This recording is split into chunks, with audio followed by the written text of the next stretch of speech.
and they formed an airtight seal without the usual locking mechanisms.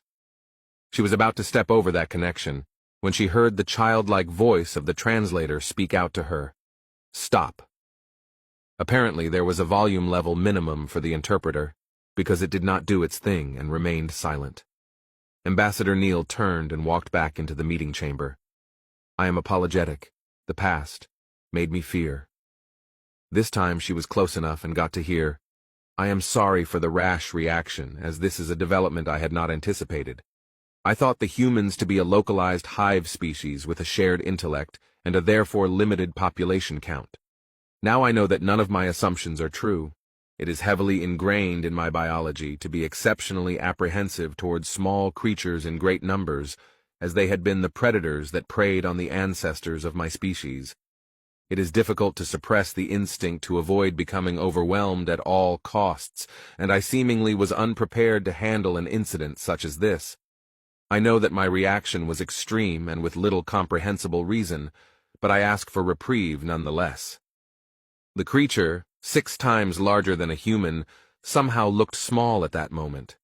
Or was that merely a fluke of imagination? Neal did not know what to think about the explanation. How would she have reacted if she had met a sapient species that was wolf-like, or looked like xenomorphs? Would she have stood above her instinctual monkey brain? Though for her, it was clear that this incident was merely a blunder on the way to a better understanding, and without having to think about it, she replied, "I am glad you have thought it over, and am thankful for your explanation. I now understand why you reacted the way you did, and I see no reason not to forgive you and move on."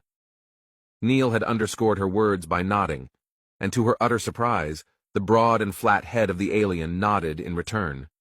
Before she could express her astonishment, the translator chirped, "All humans? On one planet?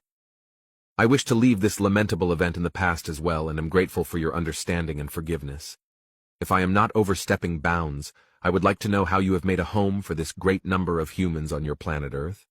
And how are you providing so many with biological resources? Would that not exhaust your ecosystem? Or are you using spaceborne habitats to expand the former and your machines to help with the latter?"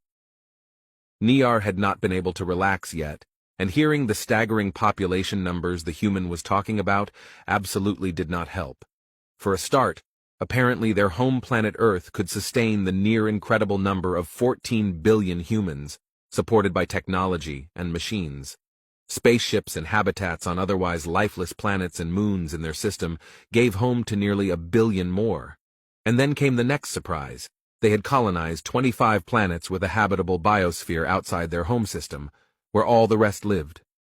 She had assumed the meaning of colonizing to include creating an ecological environment that would naturally support humans. But would that not utterly destroy those worlds if they already had an ecosphere? Maybe she had misunderstood? Her curiosity keeping her short, she put together and sent the question, "The 25 planets outside your home system, how did you choose them for colonization? And how many more have you found that would align with your criteria?" And the human explained how their main focus lay on finding planets with advanced plant life. They also did not mind finding fauna, since any animal they have discovered so far was immeasurably stupid.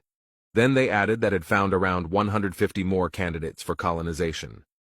Now Niar's instincts went right back to telling her that the humans were a threat. They were actively searching out alive planets to then bring thousands upon thousands of humans there to tear down that life, and then replace it with whatever would benefit them.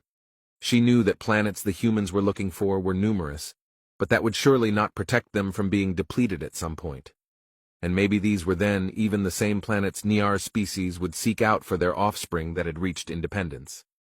"I would like to know how the colonization and selection process works and where the candidate planets are that you have found."